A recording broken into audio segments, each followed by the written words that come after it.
우리가 사사기를 읽다가 보면은 굉장히 좀 이상한 부분을 발견하게 되는데 오늘 본문부터입니다.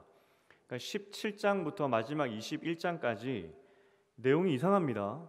왜냐하면 이 책 제목 자체가 사사기인데 17장부터는 사사들의 이야기가 없습니다. 다른 내용이 있죠. 그래서 학자들 가운데는 이 17장부터는 실제 사사기 내용이 아니라 갖다 붙여놓은 거 아니냐 이렇게 이야기하기도 합니다. 그런데 전체 사사기의 구조를 본다면 17장부터 21장 무려 5장에 걸쳐서 이 내용이 사사기의 결론이구나 이것을 알게 됩니다. 서론도 사실 길었습니다. 1장 1절부터 3장 6절까지 여호수아가 죽은 후에 라는 것으로 서론이 이야기가 되는데 어쨌든 1세대 사람들은 잘 살았다, 열심히 했다라는 것이 서론의 내용이었습니다. 그런데 이제 여호수아가 죽고 나서 어떻게 됐느냐, 그것이 본론이었는데 3장 7절부터 16장까지 여호수아가 죽고 나서 그 후대 사람들은 과연 어떻게 살았을까? 여호수아 시대 사람들처럼 잘 살았을까 하는 그 질문에 대한 답이 본론에 나오고 있습니다. 그런데 우리가 지난주까지 봤지만 이 삼손 이야기를 통하여서 이 최저점의 이스라엘 백성들의 모습을 보게 됩니다.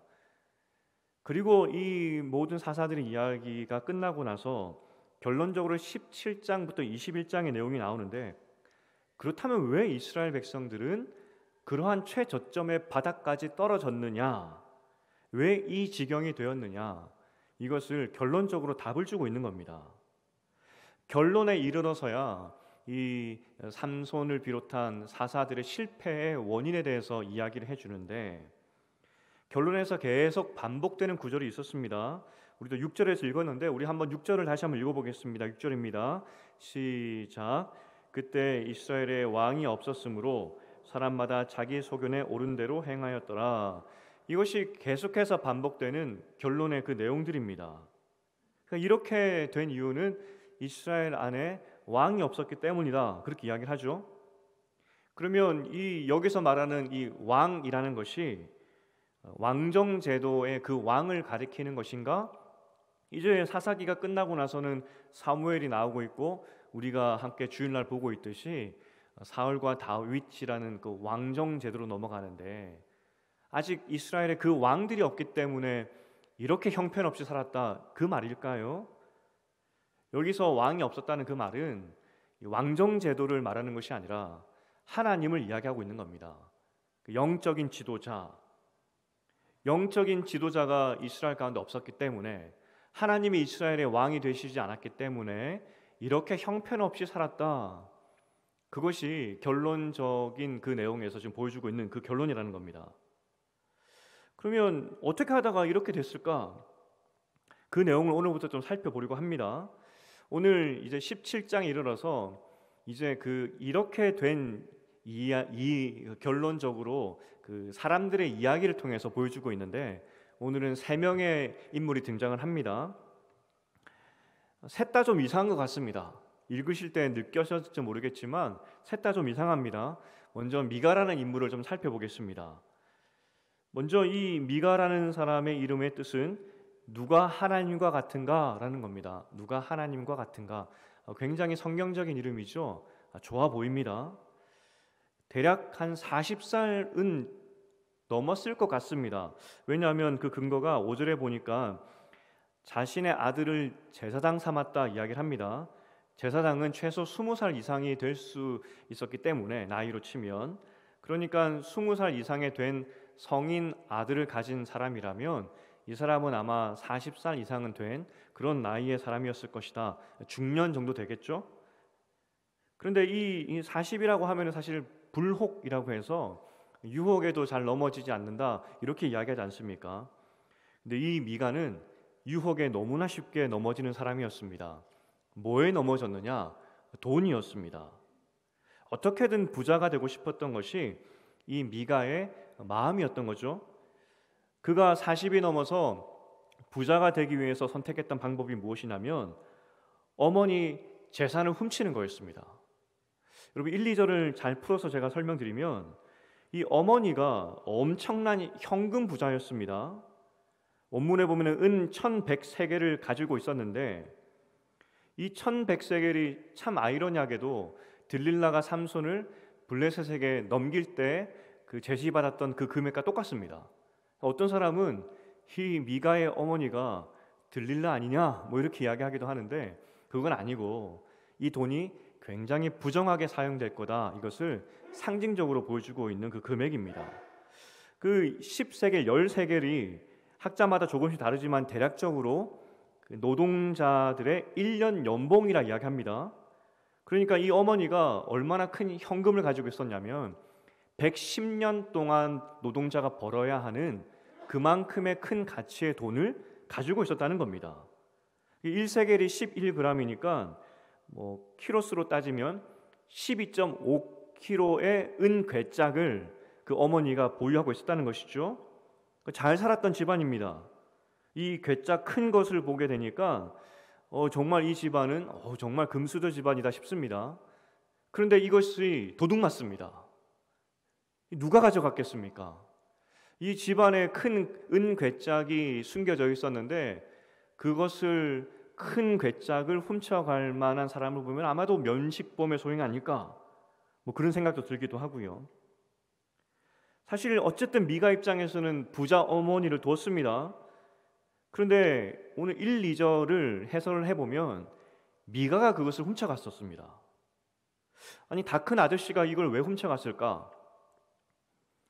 유산으로 따지면 가만히 있으면 어머니 돌아가시면 이 미가 거 아니겠습니까? 그래서 어떤 사람들, 학자들은 형제가 많았기 때문에 혼자 독차지하려고 훔쳐가는 거 아니냐, 혹은 내 인생에 한번 12.5kg의 은을 한번 가져보자, 뭐 나도 현금 부자가 돼보자, 뭐 그런 마음? 어쨌든 이 나이 드신 어머니의 돈을 훔쳤던 것이 미가입니다. 나쁜 중년 아저씨였습니다. 두 번째로 등장하는 사람이 미가 어머니입니다.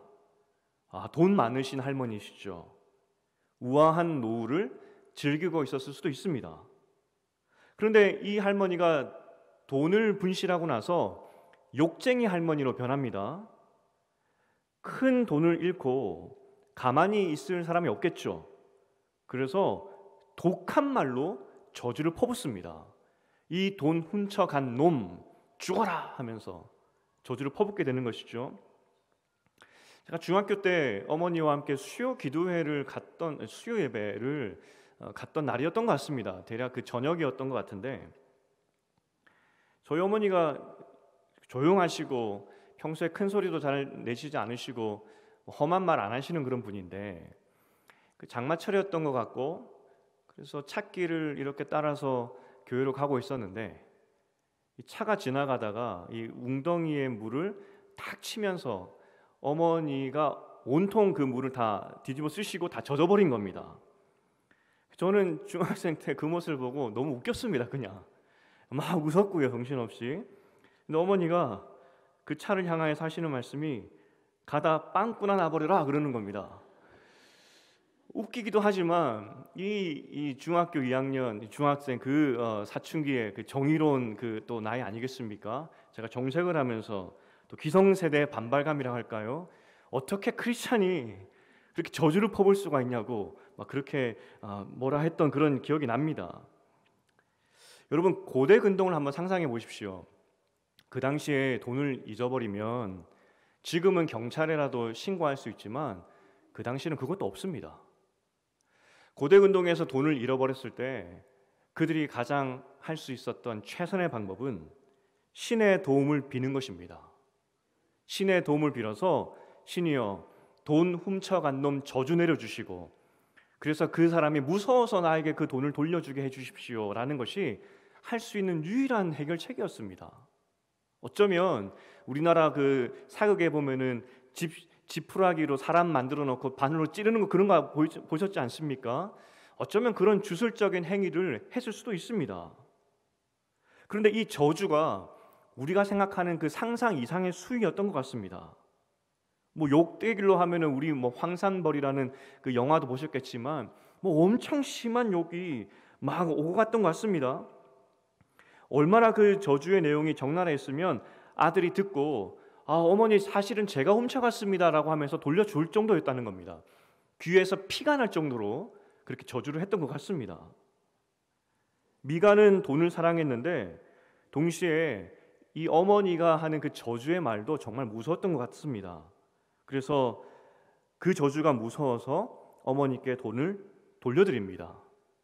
그런데 이 돈을 돌려받은 이 어머니의 반응이 굉장히 이상합니다. 2절에 보면은 내 아들아 여호와께 복받기를 원하노라 이렇게 이야기합니다. 여호와께 복받기를 원하노라. 고대 근동에서는 이렇게 누구를 저주했지 않습니까? 이 저주를 풀기 위해서는 저주한 사람에게 축복의 말을 해주어야지 그 저주가 풀린다고 고대 근동 사람들은 믿었습니다. 우리로 치면은 뭐 이야기해놓고 취소하면 퇴퇴 침 뱉고 뭐 그렇게 행동하지 않습니까? 사람이 고대 근동이나 지금이나 다 똑같습니다. 저주를 한 것을 취소하려면 축복해주면 됩니다. 어머니 입장에서 자기가 귀에 피나도록 저주를 했기 때문에 이 저주를 풀기 위해서 축복의 메시지를 주는 것이죠. 그리고 서원을 합니다. 이것을 거룩하게 하나님께 드려서 하나님을 위한 신상을 만들자 이야기하는 것이죠. 이것도 잘못됐죠. 하나님을 위한 신상? 그런데 1100세겔을 다 들여서 신상 만드는 것이 아니라 200세겔짜리 조그마한 신상을 만듭니다. 그러니까 12.5kg짜리 신상 만드는 것이 아니라 돈이 아까웠는지 한 2, 3kg 정도 되는 은신상을 만들게 됩니다. 말도 틀리죠. 다 드린다고 해놓고 조금만 드렸습니다. 레위기 법에 보면 이 돈을 훔쳤을 때 그리고 그것을 돌려주려고 할 때에는 훔친 것의 5분의 1을 더해서 줘야 됩니다. 그러니까 아들은 도둑놈이기 때문에 어머니께 그냥 돌려준다고 끝나는 것이 아닙니다.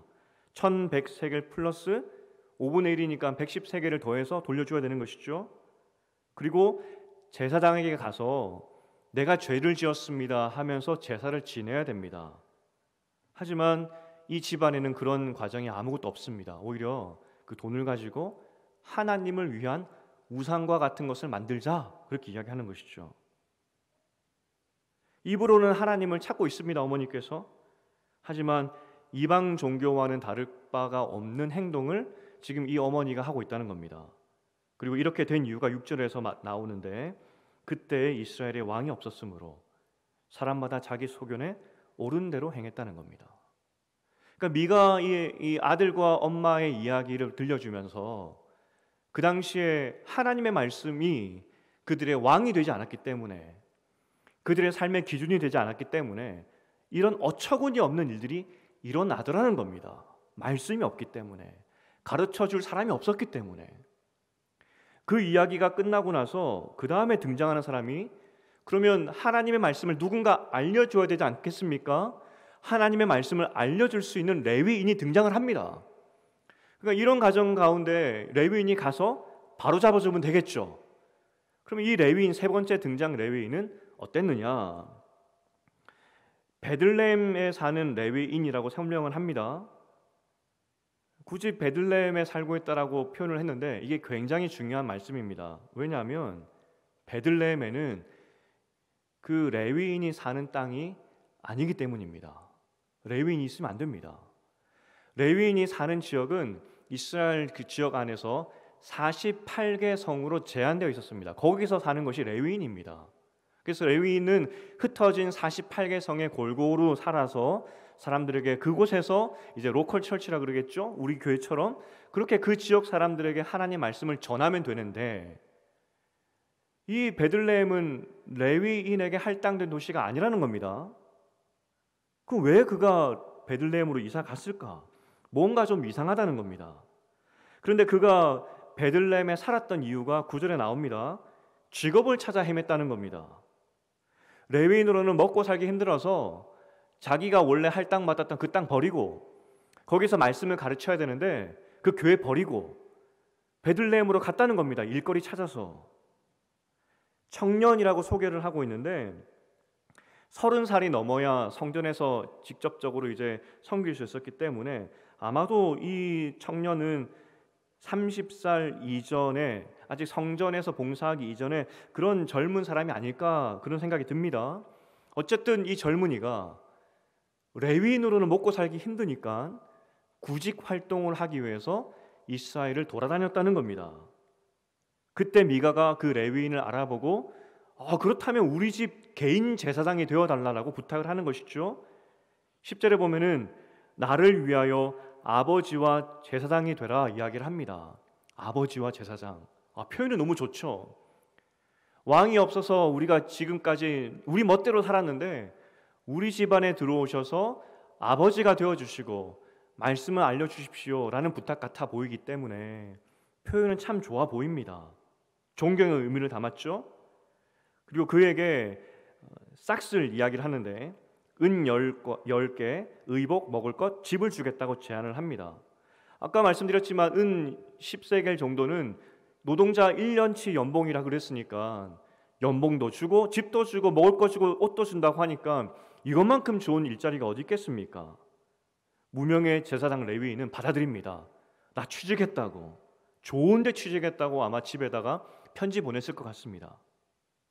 그런데 그 결과가 좀 달랐어요. 11절에서 아버지가 되어달라고 미가가 이야기를 했지만 결국 아들의 한 명처럼 됐다는 겁니다. 좋게 보면은 선대의 마음이긴 하지만 어쨌든 이 미가는 레위인을 존경까지는 하지 않았다는 것을 보여주고 있습니다. 그리고 13절에서 속마음이 나오죠. 미가 스스로 생각합니다. 레위인이 우리 집의 제사장이 되었기 때문에 하나님이 나에게 복 주실 것이다. 그렇게 생각을 합니다. 마치 레위인이 하나님과 자신을 이어주는 어떤 전기 플러그처럼 이 플러그를 구했으니 하나님의 복이 우리 집에 바로 내려올 것이다. 그렇게 생각했다는 것이죠. 그러니까 여기서 오늘 3명의 본문에 등장하는 사람들을 보았는데 미가나 미가의 어머니 레위인들 모두 이 땅에서 잘 사는 것이 목적인 사람들이었습니다. 말씀과는 전혀 상관없이 잘 사는 것, 그것이 지금 17장에 나왔던 세 사람의 삶의 모습이었다는 겁니다. 미가는 하나님을 섬기는 마음은 하나도 없고요, 삶에서 나오는 마흔 정도가 되었음에도 불구하고 품격도 없습니다. 인격도 없습니다. 어머니 돈이나 훔치는, 그리고 욕쟁이를 넘어서 그 탐욕스러운 어머니의 그 욕에 그것이 또 무서워서 돌려주는 그런 철없는 한 가장이었고요. 미가 어머니 역시 문제가 많았죠. 아들을 사랑한다고 표현할 수 있겠지만 이름은 신앙적으로 이름을 붙여 주었지만 말로는 하나님을 찾고 있지만 그 아들의 범죄 앞에서 오히려 그것을 하나님의 이름으로 덮어주는 잘못된 어머니의 모습이 드러난다는 것이죠. 삐뚤어진 신앙인입니다. 무명의 레위인도 정말 이상합니다. 하나님이 부르신 그 사명지를 떠나서 우상을 섬기는 그 집안의 제사장이 되다니요. 있을 수 없는 일이 지금 이 레위인의 삶 가운데 있었다는 겁니다. 이 세 사람의 이야기가 나왔는데 여러분은 이 셋 중에 누가 제일 큰 죄인 같아 보이십니까? 누가 더 죄인일까요? 도대체 누구 때문에 이 집안이 이렇게 되어버렸을까요? 누가 더 잘못했다라고 말하기는 참 그렇지만 그럼에도 불구하고 성경적 관점으로 봤을 때는 미가입니다. 왜냐하면 고대 근동에서 성경의 가정의 관점에서 이 가정을 돌이킬 수 있는 사람이 있는데 미가 가장입니다. 미가를 돌이킬 수 있는 그런 그 사람, 그 가장으로서 그 역할을 할 수 있도록 누군가가 도와줘야 되는데 그 미가 옆에는 아버지가 없었다는 겁니다. 오늘 미가 이야기에서 빠져있는 것이 아버지입니다. 그에게는 아버지가 없었다는 것이죠. 그리고 마침 그 아버지의 역할을 해줄 수 있는 그 레위인을 그가 얻게 되지만 결국 그 레위인을 통해서 그가 받기 원했던 것은 복이었습니다. 이 땅의 복. 그러니 이 가장 한 사람을 통하여서 이 가정은 완전히 신앙이 무너져 버렸다. 이걸 이야기해주고 있는 것입니다. 그래도 감사하게도 미가는 레위인 제사장을 만나게 되어서 돌이킬 수 있는 기회를 얻었지만 실상 또 알고 보니 이 레위인마저 소망이 없었던 것이죠. 그래서 사실 이 가장의 어떤 미가의 책임도 있지만 또 우리 마음 가운데는 이런 생각도 드는 겁니다. 그 땅에 레위인이 없었기 때문에, 하나님 말씀을 가르쳐 줄 수 있는 말씀의 유일한 통로가 없었기 때문에 결국 이 가정이 무너진 것 아니냐. 그래서 저는 이 가정이 이렇게 된 것은 실상 레위인의 그 역할이 무너졌기 때문에, 두 번째로는 이 가장의 신앙이 무너졌기 때문에 그렇게 볼 수밖에 없다는 겁니다. 참 안타까운 것은 이제 우리가 다음 주에 한 번 더 보고 이 세 명의 이야기를 마치게 될 텐데, 성경은 18장까지 이 세 사람 이야기가 계속됩니다. 그리고 18장 30절 맨 마지막 이 이야기가 다 끝나고 나서 이 레위인에 대해서 한마디 하고 마치게 되는데, 18장 30절입니다. 우리 함께 읽어보겠습니다. 시작. 모세의 손자여 게르솜의 아들인 요나단과 그의 자손은 단 지파의 제사장이 되어 그 땅 백성이 사로잡히는 날까지 이르렀더라. 무슨 말이냐면, 처음에 이 이야기가 시작될 때는 레위인에 대한 이름이 나오지 않습니다. 그냥 무명의 청년 레위인이라고 되어 있는데, 이야기가 다 끝나고 나서 이름을 밝혀줍니다.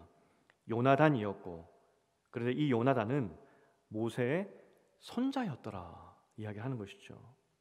그리고 이 자손들은 이후로 이 미가의 집안은 이스라엘이 망하기까지, 그러니까 앞으로 400~500년 동안 계속해서 앞으로 자자손손 우상을 섬기는 집안이 되었고, 그 집안의 제사장이 되었더라라고 하면서 이야기가 맞춰버립니다. 다 큰 눈, 그 잘못된 가장, 그리고 그 가장을 돌이킬 수 있었던 마지막 희망이었던 레위인. 하지만 결국 이 레위인이 이 모양으로 살았기 때문에 이스라엘은 망했고, 또 미가를 비롯한 이스라엘의 가정들은 다 무너졌다. 이것이 이 사사기의 결론의 말씀이라는 겁니다. 오늘 본문을 통해서 우리가 다시 한번 앞 이야기들을 생각을 해보면, 정말 이 사사기 앞의 내용은 가장의 역할도 없었고요, 두 번째로 더 큰 문제는 레위인의 역할도 그 어디서 찾아볼 수가 없습니다.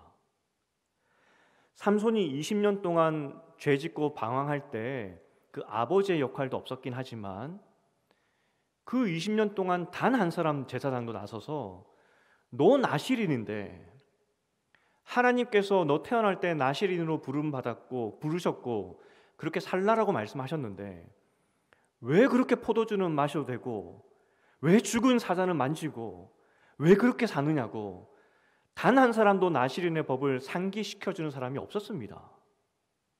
더 큰 문제는 입다의 내용이었습니다.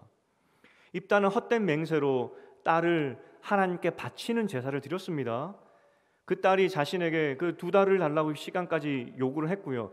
그 소문은 아마도 삽시간에 이스라엘 지파에 다 퍼졌을 것입니다.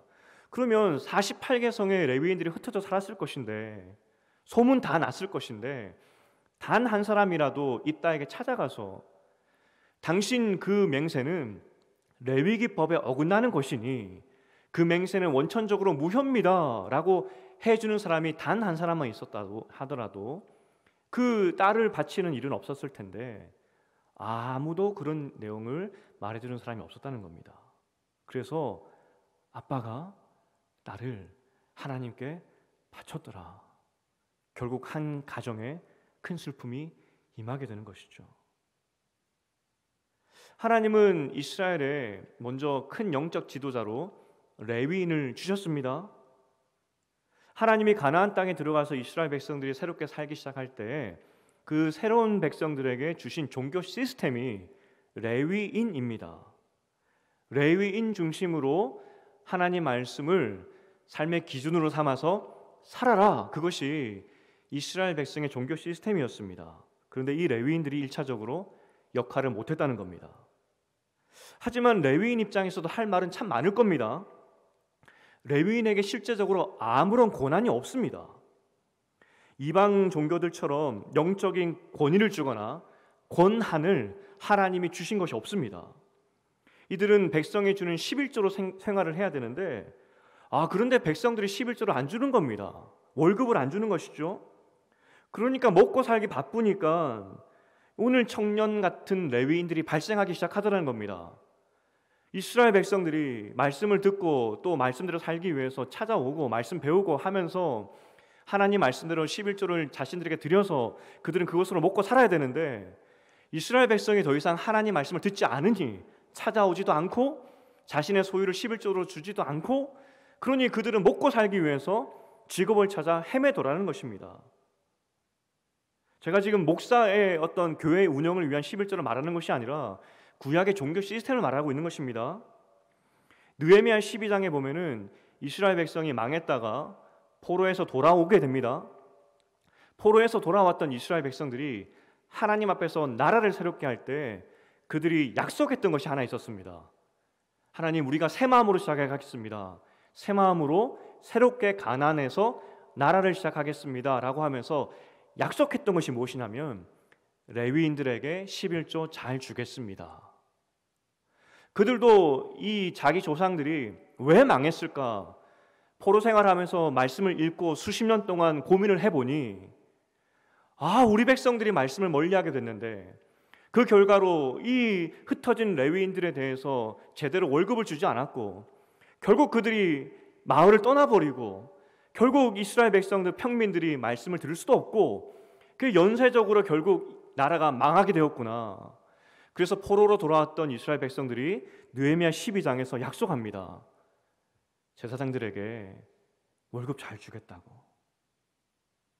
여러분, 여기서 다시 한번 주목할 것이 하나님 나라의 이 종교 시스템, 하나님 나라가 운영되는 시스템은 굉장히 특이합니다.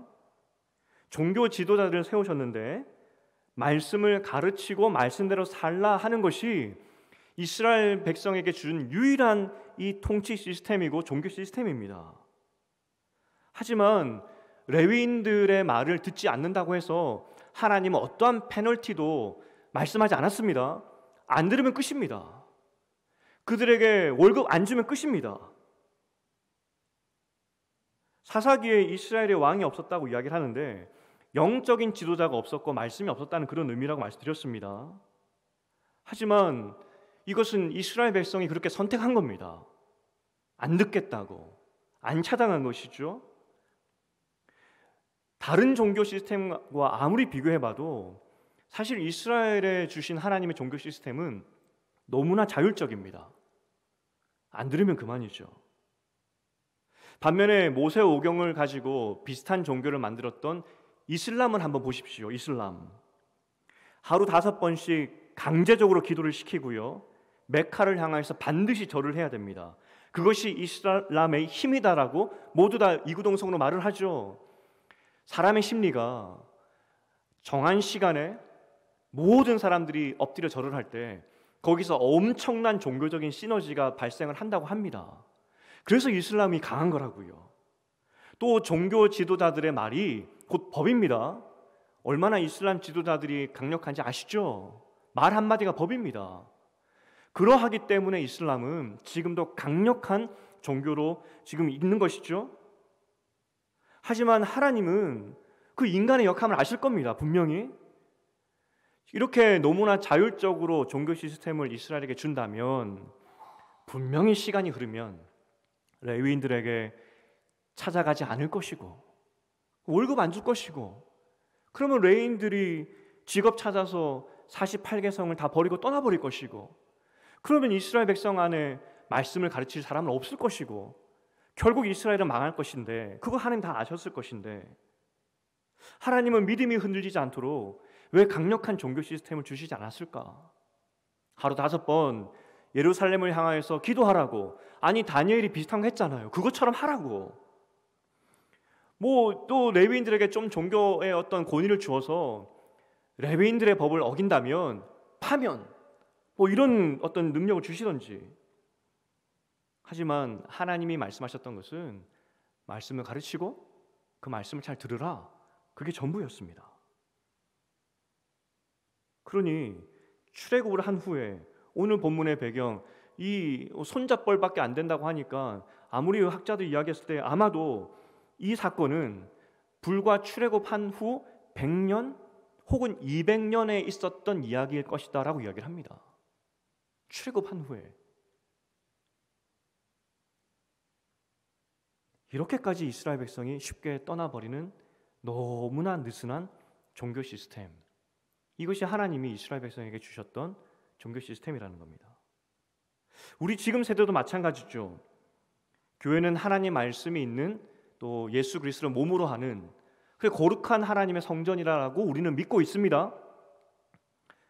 이 교회에서 하는 말씀이 곧 하나님 말씀이다라고 우리는 교리적으로 또 믿고 있습니다. 하지만 마음에 안 들면 교회 안 나오면 그만입니다.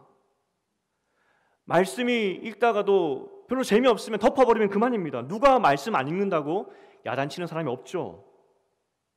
설교 안 듣고 딴 생각한다고 그게 누구도 여러분 마음을 죄책감을 준다든지 그런 법이 없습니다. 교회는. 가난한 성도는 점점 늘어나고 있죠. 교회 안 다녀도 교리상으로 그들에게 주는 벌도 아무것도 없습니다. 더군다나 우리 교회, 우리가 믿는 또 교리는 교회 안 다닌다고 하나님으로부터 복 덜 받습니다 하는 그런 교리도 없습니다. 이렇게 느슨한 종교가 어디 있겠습니까? 우리 교단은 더군다나 이 광대상의 앞에 십자가도 두지 말자라고 해서 십자가도 다 떼버렸습니다. 왜냐하면 그것이 우상될까 봐. 하나님께서 조금만 우리의 연약함을 아셨다면 조그만한 하나님을 상징할 만한 것 무엇 하나만 두셨어도 우리가 와서 그것을 보면서 하나님 기억하고 그것을 보면서 나를 점검할 수 있었을 텐데 하나님은 어떤 것도 만들지 않으셨습니다. 그냥 말씀만 잘 들으라. 오직 말씀. 젊은이들에게 인기가 많은 것이 템플 스테이라고 합니다. 이 절을 개방해서 절에서 먹고 자는 그것을 체험하는 겁니다. 근데 젊은이들이 왜 거기 가느냐? 가면 경건해 보인다는 것이죠. 좋다는 겁니다. 뭔가 영적이라는 것입니다. 아니 교회도 좀 그렇게 만들면 얼마나 좋을까? 그런데 하나님은 눈에 보이는 어떠한 거룩함도 만들지 않으셨습니다. 허락하지 않으셨습니다. 이렇게 인간의 연약함을 아시는 그런 하나님이신데 왜 그렇게 느슨한 종교 시스템을 만드셨고 지금 이 시대 교회는 왜 또 이렇게 느슨하게 만드셨을까?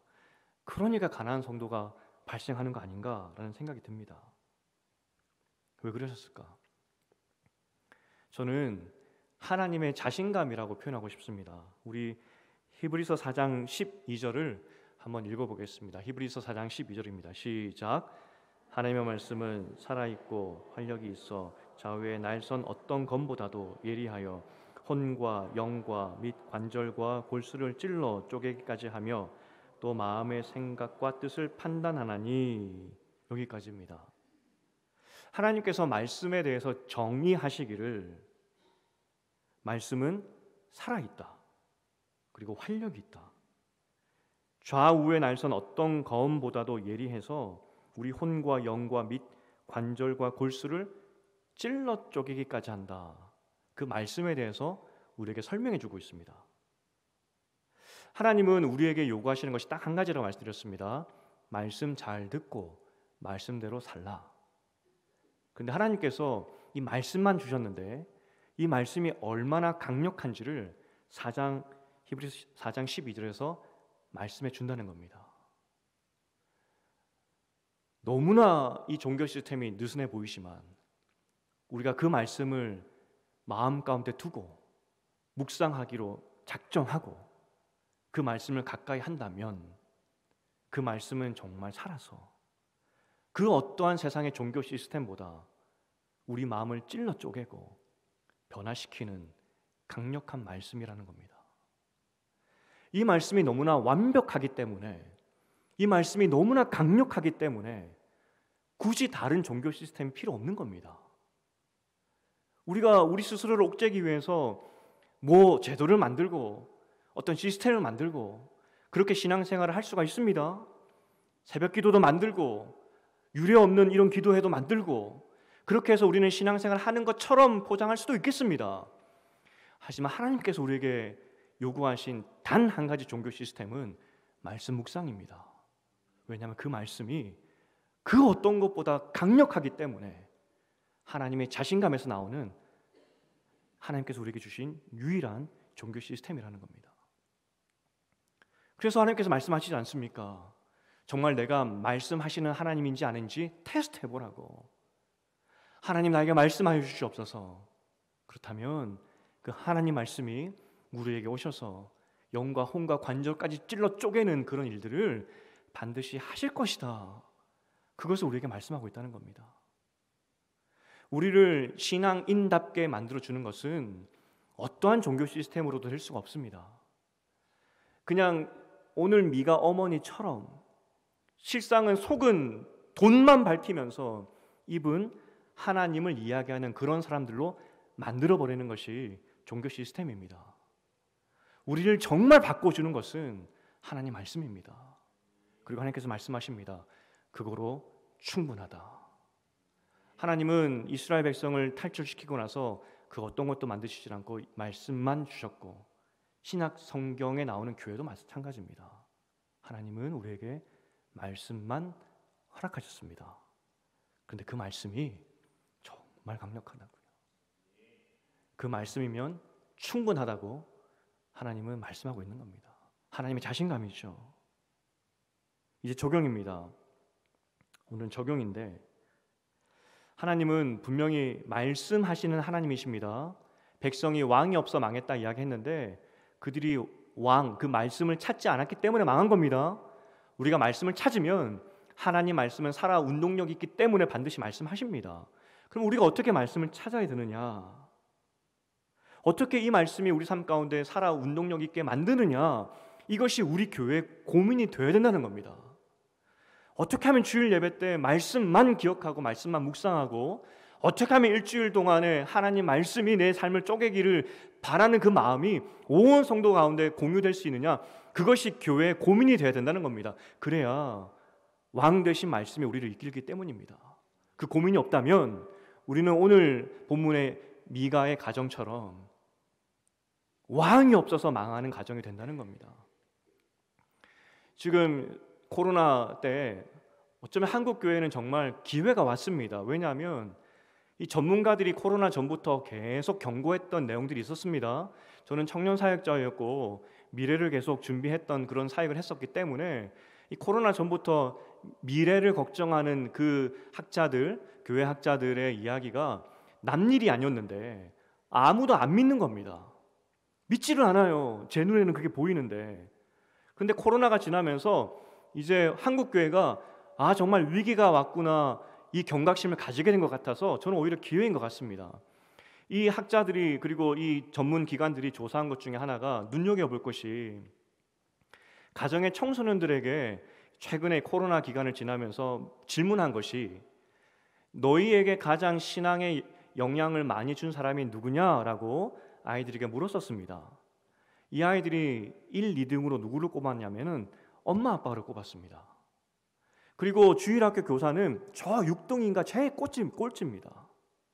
사실 지금까지 교회의 시스템이 어떤 것이었냐면 주일학교에 모든 것을 맡겼었습니다. 지금 제가 주일학교 무용론을 말하는 것이 절대 아닙니다. 우리가 주일학교에 그 단 한 시간의 시간에 아이들의 신앙을 다 맡겨버렸기 때문에 이 상황까지 온 거 아니겠습니까?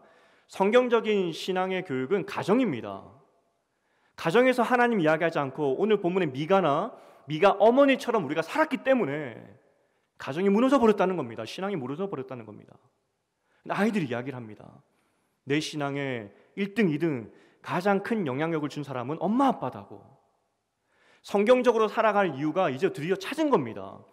여러분들이 가정에서 엄마 아빠의 역할, 할머니 할아버지들의 역할, 먼저 된 세대의 역할을 하지 않는다면 우리 다음 세대는 여러분들의 그 이중적인 모습을 보고 교회 다 떠날 것입니다.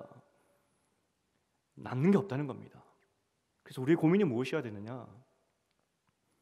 우리가 먼저 하나님 말씀, 그 말씀을 왕 삼아서 사는 것을 보여줘야 된다는 겁니다. 교회 학교는 그렇게 살아가려고 애쓰는 할머니, 할아버지, 엄마, 아빠들을 돕는 곳이 교회 학교이지, 교회 학교가 절대로 주도할 수가 없고 주도해서도 안 됩니다.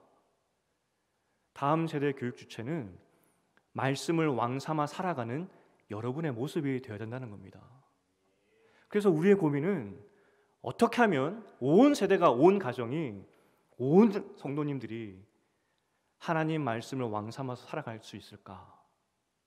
그것이 우리의 고민이 되어야 된다는 겁니다. 그래야 오늘 사사기의 마지막 결론 같은 이런 비참한 일들이 일어나지 않는다는 겁니다. 이제 말씀을 맺겠습니다. 하나님은 정말 자신감이 있으셨습니다. 만약에 자신감이 없었다면, 인간의 죄성을 너무나 잘 아시는 하나님께서 자신감이 없으셨다면 아마 이슬람보다 더 강력한 종교 시스템을 이스라엘 백성에게 주셨을 겁니다. 그렇게 하라고. 그런데 하나님은 인간의 연약함을 아셨음에도 불구하고 그 어떤 것도 주시지 않으셨습니다. 예수님께서 오셔서도 마찬가지입니다. 그 어떤 것도 만들지 않으셨습니다. 하나님의 자신감입니다. 그 말씀. 내가 말씀으로, 내 말로 내 백성 마음 하나 못 바꾸는지 한번 두고 보라고. 내가 모든 나의 백성들의 마음을 내 말씀으로 다 바꿔버리겠다고. 이것이 하나님 아버지의 자신감입니다. 제가 여러분에게 간증드렸지만 대학교 1학년 때 정말 삶에 아무런 낙도 없고 아무런 의미가 없을 때, 그때 하나님께서 저에게 주셨던 정말 살아서 운동력 있는 저는 그 말씀을 저는 체험했었습니다. 이사야 41장 10절입니다. 우리 함께 이사야 41장 10절을 함께 읽어보겠습니다. 시작. 두려워하지 말라. 내가 너와 함께함이라. 놀라지 말라. 나는 내 하나님이 됨이라. 내가 너를 굳세게 하리라. 참으로 너를 도와주리라.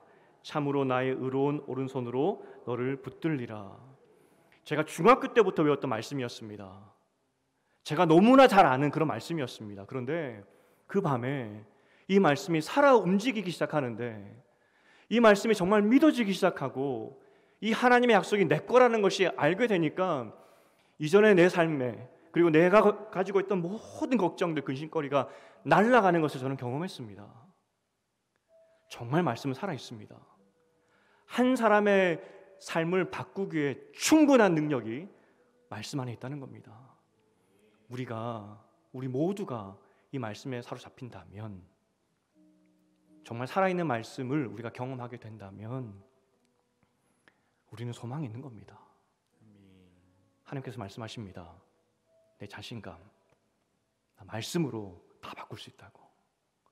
이 소망으로 함께 교회를 세워갔으면 좋겠습니다.